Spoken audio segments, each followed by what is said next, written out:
কিন্তু সমস্যাটা হচ্ছে যে সরকারেরও এইভাবে এগিয়ে আসা উচিত। এগিয়ে আসলে যেটা হবে, আলোচনার মাধ্যমে নিশ্চয়ই এই সমস্যার সমাধান হবে। আপনি যাই বলেন না কেন, বাংলাদেশের জনগণের সরকার দরকার। সেটি না হলে আমরা আন্তর্জাতিক স্বার্থ যথাযথ বার্গেনিং করতে পারছি না। এই যে অদৃশ্য শক্তি বা এই যে আঞ্চলিক শক্তি যাদের স্বার্থ বাংলাদেশে আছে, বা আন্তর্জাতিক শক্তি যাদের ভূ রাজনৈতিক স্বার্থ আছে, তাদের তো তৎপরতা আমরা নির্বাচনে আগে দেখেছি একরকম। তারপরে এখন দেখলাম একটু তৎপরতা কমে গেল, আবার নতুন করে যেমন বিএনপি আওয়ামী লীগ রাস্তায় নামছে, আবার আন্তর্জাতিক এবং আঞ্চলিক শক্তিগুলোও দেখি যে তাদের তৎপরতা বাড়াচ্ছে। ডোনাল্ড লু এখন ঢাকায় আছে। আপনার বিশ্লেষণ?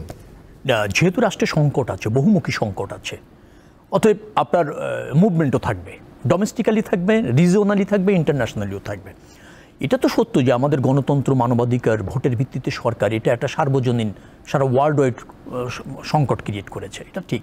আর গণতন্ত্র, মানবাধিকার আকাশ ভাই কোনো দেশের আভ্যন্তরীণ বিষয় না, এটা গ্লোবাল কনসার্ন। তো সে বিষয়ে নিশ্চয়ই স্বার্থও আছে বহির্বিশ্বের, এটা ঠিক আছে।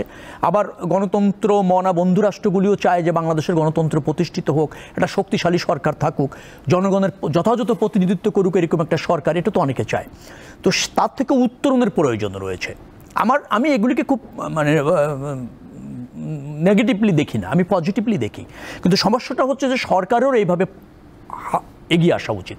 এগিয়ে আসলে যেটা হবে, আলোচনার মাধ্যমে নিশ্চয়ই এই সমস্যার সমাধান হবে। আপনি যাই বলেন না কেন, বাংলাদেশের জনগণের সরকার দরকার। সেটি না হলে আমরা আন্তর্জাতিক স্বার্থ যথাযথ বার্গেনিং করতে পারছি না। আচ্ছা, দেশের সুবিধাভোগী যারা আছেন, দুর্বৃত্ত যারা আছেন, যারা রাষ্ট্রের থেকে শুধু নিতে জানেন, সেই শ্রেণীকেও দেশের মধ্যে রোধ করা যাচ্ছে না। লুটপাট হচ্ছে, সরকারের ছত্রছায়া থেকে হচ্ছে, সরকারের মধ্যে থেকে হচ্ছে, তার অবসান দরকার। এই জন্য বলছি। আরেকটা কথা আমি একটু বলতে চাই, উনি বললেন যে সংক্ষেপে আমরা শেষে নির্বাচন হলে সন্তোষজনক বিরোধী দল থাকতো। আমি তা বলছি না।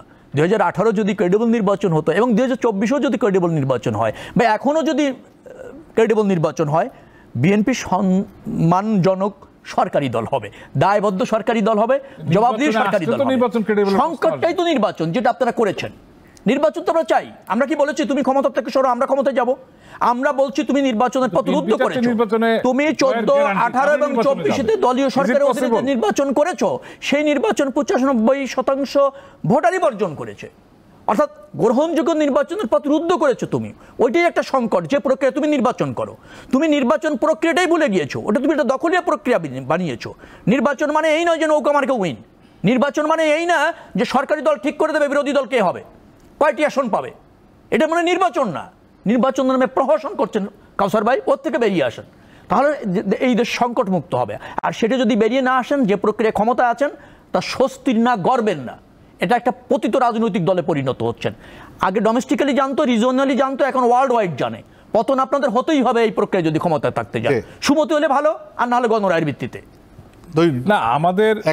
আমাদের পতন হবে, সেটা হবে নির্বাচনের মাধ্যমে, জনগণ যদি আমাদেরকে ভোট না দেয়। এখানে একটা কথা বলেছেন কি, সরকার ঠিক করে বিরোধী দলে কত হবে। দেখুন, আমাদের জোট মহাজোটে আমরা জাতীয় পার্টিকে 26টা আসন দিয়েছিলাম। 26টা আসন দিয়েছিলাম। হ্যাঁ, আমাদের জোট, আমাদের মহাজোট তো এটা দিতে পারি আমরা। সেই বিধান আছে, আর তো সেই বিধান আছে। কিন্তু জনগণ কি 26টা আসনে জাতীয় পার্টিকে বিজয়ী করেছে? করে নাই। তো বুঝতে হবে, আমরা সিদ্ধান্ত নিলেই হবে না, এটা ভোটারদের একটা সিদ্ধান্তের বিষয় আছে, এবং এই নির্বাচনে সেটা প্রমাণিত হয়েছে। দেখুন, শেখ রবিল যে পরিবর্তনগুলির কথা বললেন, আমি তো বলি যে কারোর উপর দোষ না চাপিয়ে, কখনো সরকারের উপর চাচ্ছেন, আওয়ামী লীগের উপর চাচ্ছেন, সর্বশেষ নির্বাচন কমিশনের উপর। দেখেন, নির্বাচন কমিশন নির্বাচন করে দায়বদ্ধ, তারা রেফারির ভূমিকা, তাদের উপর আমরা দোষ চাপাচ্ছি কেন? আমরা তো মনে করি একটা জিনিস আমরা করতে পেরেছি, নির্বাচন কমিশনকে স্বচ্ছ করতে পেরেছি, স্বায়ত্তশাসিত করতে পেরেছি, শক্তিশালী করতে পেরেছি। এই যে ভারতের নির্বাচন হচ্ছে, 4 দফায় নির্বাচন হয়েছে, নির্বাচন কমিশনের মধ্যে কোনো অভিযোগ আছে কারো?